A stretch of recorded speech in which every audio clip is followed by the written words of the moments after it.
श्रीमद कुंज विहारणे नमः। श्री स्वामी हरिदास विजय तीर्थराम। मारवाड़ नरेश राव दूधा जी के 3 पुत्र थे, रायमल जी, वीरमल जी और रत्न सिंह जी। राणा रत्न सिंह जी की पुत्री प्रेम दीवानी भक्तिमती मीराबाई थी और वीरम जी के पुत्र थे श्री जयमल जी। इस प्रकार भक्त जयमल जी श्री मीराबाई जी के भाई लगते थे। ये ठाकुर जी को बड़े प्रेम से लाड़ लड़ाते थे। गर्मी के दिन श्री जयमल जी श्री ठाकुर जी को रात्रि में शयन आरती के पश्चात शयन करा के स्वयं गर्मी से घबराकर अपने महल की छत पर जाकर लेट गए।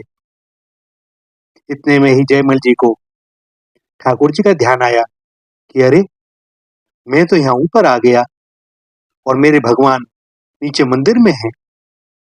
इतनी प्रचंड गर्मी है कि मुझे छत पर भी चैन नहीं मिल रहा, तो नीचे मेरे भगवान को कितनी गर्मी लगती होगी।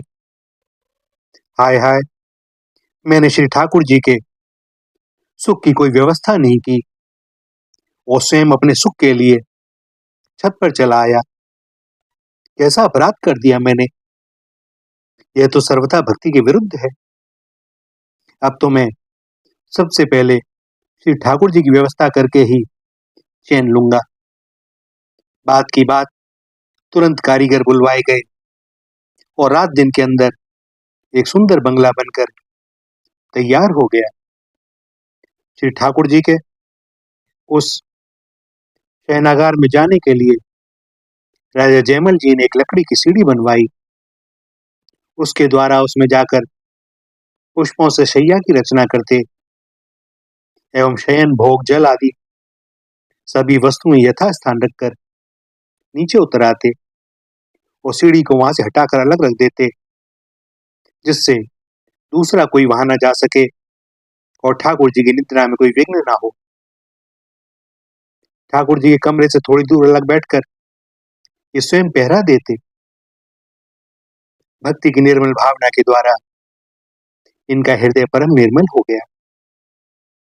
मन ही मन ये भावना में ध्यान करते कि अब मेरे लाल जी शैया पर पधारे हैं, पानदान से निकालकर पान खा रहे हैं और मेरे सर्व सुखदाई ठाकुर अब सुखपूर्वक शयन कर रहे हैं। भगवत सेवा के इनके इस रहस्य को इनकी रानी भी नहीं जानती थी। एक बार रात में उसने सीढ़ी लगाई और थोड़ा सा पर्दा हटाकर झांक कर देखा तो उसे शैया पर एक सुंदर सुकुमार किशोर बालक शयन करता हुआ दिखलाई पड़ा। रानी चुपचाप लौट आई। वैसे तो भगवान का दर्शन करने पर रानी का मन लौटने को राजी न था, परंतु डर तो इस बात का था कि कहीं मेरी आड़ से श्री ठाकुर जी की निद्रा भंग हो गई तो क्या होगा। निद्रा भंग होने से एक तो ठाकुर जी को कष्ट होगा, दूसरे डर था कि ठाकुर जी कहीं राजा से न कह दें, नहीं तो महाराज बड़े नाराज होंगे। अतः वह तुरंत लौट आई, किंतु उनका हृदय आनंद से भर गया और वे इस आनंद को अपने भीतर रख ना सकी। सो प्रातः काल आकर रानी ने महाराज को यह बात सुनाई और बोली कि मेरा मनोरथ पूर्ण हो गया। राजा श्री जयमल जी ने दिखावे के लिए रानी को बहुत डांटा फटकारा और भय दिया कि फिर कभी ऐसा नहीं करना, किंतु मन ही मन यह जानकर बड़े प्रसन्न हुए कि इसके अहो भाग्य हैं जो लाल जी ने इसे दर्शन दिए। एक बार संतों की जमात इनके यहाँ आई थी। उन्हीं दिनों उन संतों में से एक संत के श्री गुरुदेव वहीं पास के गांव में आए हुए थे। संत के मन में अपने श्री गुरुदेव जी के दर्शन की प्रबल इच्छा हुई, परंतु दैवयोग से पांव में अत्यंत पीड़ा होने के कारण वे चलने में सर्वथा असमर्थ थे। इधर गुरु दर्शन की इच्छा भी अत्यंत बलवती थी। सो संत ने श्री जयमल जी से कहा कि मेरे गुरुदेव अमुक गांव में ठहरे हुए हैं, मेरे पांव में पीड़ा हो रही है, अतः आप यदि मुझे अपना घोड़ा दे दें तो मैं उस पर सवार होकर अपने गुरुदेव के दर्शन कराऊं।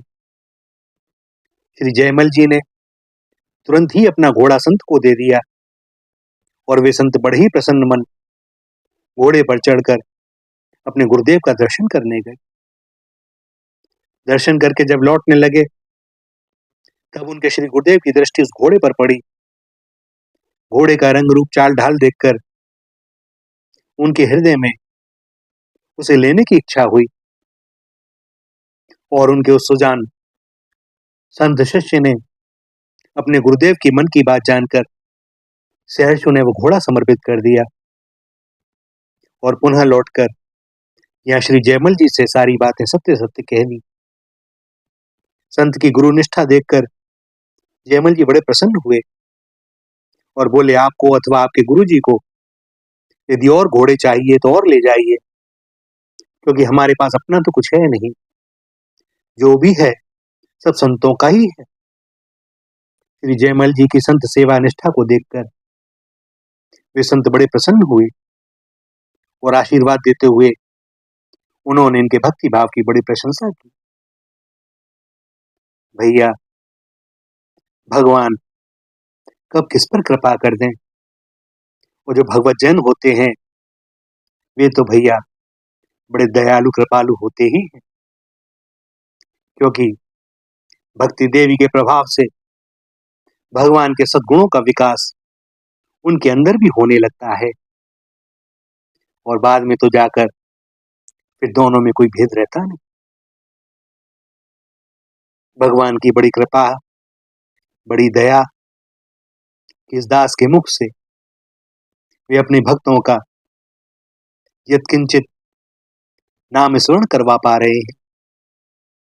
अनुग्रहित हैं उनका और उनके भक्तों का। श्री राधा, श्री राधा, श्री राधा।